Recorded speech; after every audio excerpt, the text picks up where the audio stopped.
The biggest issue I see when helping people performance tune their Power BI reports is that they don't know where to start. They don't know what to do. They need a strategy.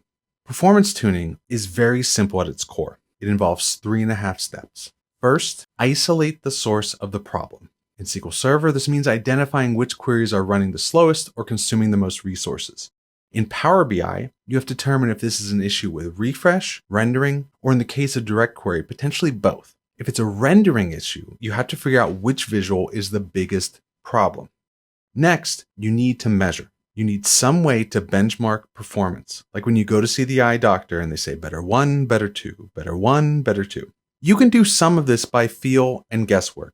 If you make a 10x improvement, you're going to be able to tell. But if you can actually measure performance, then you'll be more confident that you've actually made an improvement. Finally, you modify. You change your DAX code, you remove some visuals from a cluttered page, you add an index to a SQL table. So what's that half step that I mentioned? Well, you do it again and again and again. Performance tuning is an iterative and often repetitive process. Sometimes you'll find a critical flaw and make a 10x improvement, but usually you're going to get a 10% or 1% improvement, and you're going to keep chipping away at the problem. So let's start with step 1, isolate. How can we narrow down our performance problem? Well, let's use an analogy. In 1982, Edward Goss had a great analogy for debugging code. Imagine you have to find a wolf in Alaska, a state 6 times as big as the UK. First, build a fence. Then, wait for the wolf to howl. Then, keep repeating this process, building more fences until you get to the point that you can see the wolf. So, in the case of Power BI, what are the fences we're building? First is which user experience has been degraded. Is it a refresh problem or a rendering problem? I've wasted so much time assuming that it was a rendering problem when the user said there was a performance issue, and I ended up looking in the wrong place. Next, which engine? Which piece of tooling are we dealing with? Is it a problem with our data source, such as SQL Server? Is it a problem with Power Query and loading the data? Is it a problem with the data model and the DAX queries? Or are we trying to render too many visuals at once? Even once we've determined the software or data engine at fault, queries and visuals will run and render in parallel. And so we still have to do work to identify which of them is the problem. And this is the challenge. A user initially describing a performance problem is often like me going to my car mechanic and saying it's making a chunk noise. Saying that it's slow isn't enough. This is why the very first step should be identifying the user experience that's being impacted. Most often, this means narrowing it down to either refresh or rendering. Usually though, when people say a report is slow, they do mean the rendering portion is slow. That is to say, the visuals are slow. Most of the time, refreshes happen in the background and don't really affect the users. But if they're expecting a certain freshness of data, or if the refresh is timing out, then there can be a significant impact. Confusing the matter more, you have direct query. Direct query is a bit of both, because unlike import mode, it runs the queries live based on user interaction. This means it could be a problem with the DAX code, could be a problem with too many visuals on screen, or it could be a problem with the data source. Maybe it's an issue with how the DAX code is being converted on the fly into SQL queries. Finally, if you're paying for premium capacity, such as Power BI Premium or Microsoft Fabric, it could be an issue with the capacity itself and not any individual query or report. It may be that you're under-provisioned and don't have enough resources to run your current load. This is also an area where it's important to look not just at duration, but CPU consumed, because that can be a bottleneck with premium capacity. Parallelism means that it's not enough to determine which part of Power BI is slow. And this is because you can have multiple pieces running all at once. It can therefore be difficult to isolate the problem in the same way that if you're running 12 programs on your PC, you can't tell which one is slowing things down. You might have a guess, but the only way to know for sure is to open up Task Manager and see which one's consuming the most resources. That said, the parallelism in Power BI has limits. For example, Power Query will load a certain number of tables in parallel, and you can change this number. The DAX engine will run a certain number of queries in parallel, but the formula engine portion is single-threaded. The visualization engine is basically a browser and will render visuals concurrently, but things like JavaScript are known to be single-threaded. Ultimately, there's limits to this on your computer as well, which only has a certain number of CPU cores. That said, even if things ran serially, there still can be a source of confusion based on sequencing. Something might finish early, not because it's faster, but because it was the first one to be run. And then if you do it again, if you have another refresh or another visualization, it may be run later. And so we can't depend on our eyes here. We have to isolate to limit the guesswork. And so how can we do that?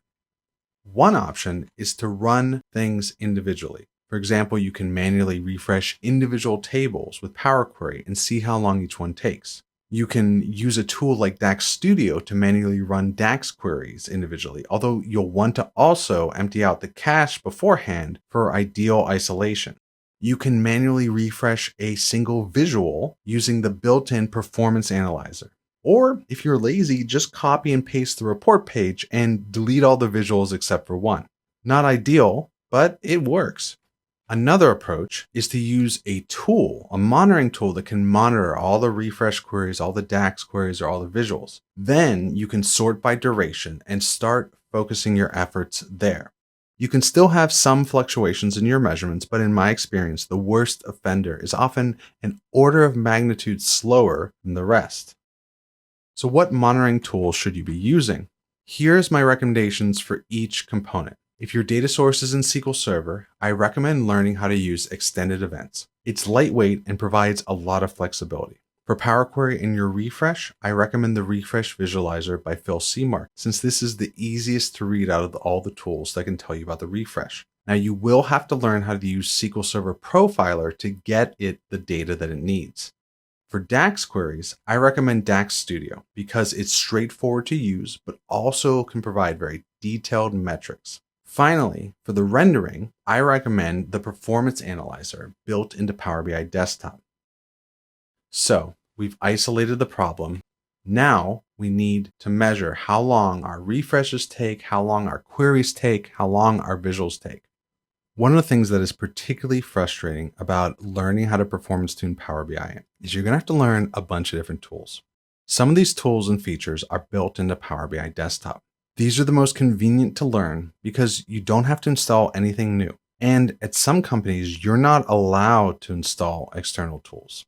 Next are other tools created by Microsoft. These are good to learn because they're going to have the most reliable and long-lasting support. Next are community tools. These can often provide very niche features that it sometimes can take Microsoft years to implement because they have other things that may be a better investment. For example, working on the core visuals. As an example, the DAX query view in Power BI Desktop was only added a few months ago at the time of this recording, whereas DAX Studio has been around for years.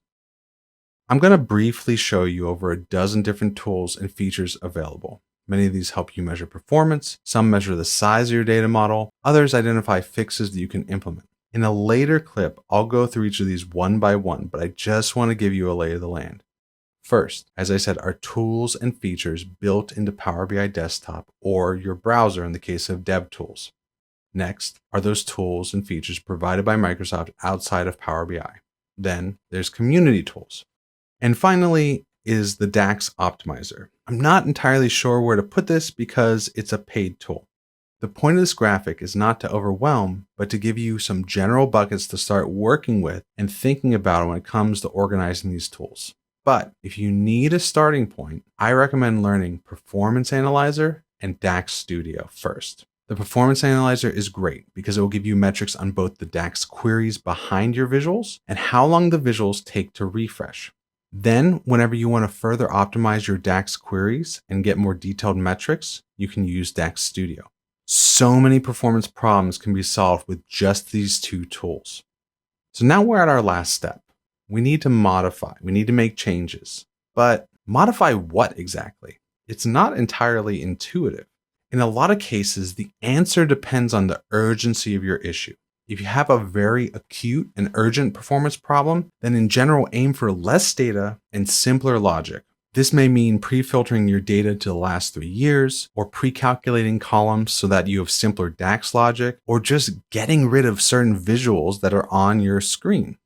Next is to understand and review best practices. Best practices are often just things that are better by default and on average.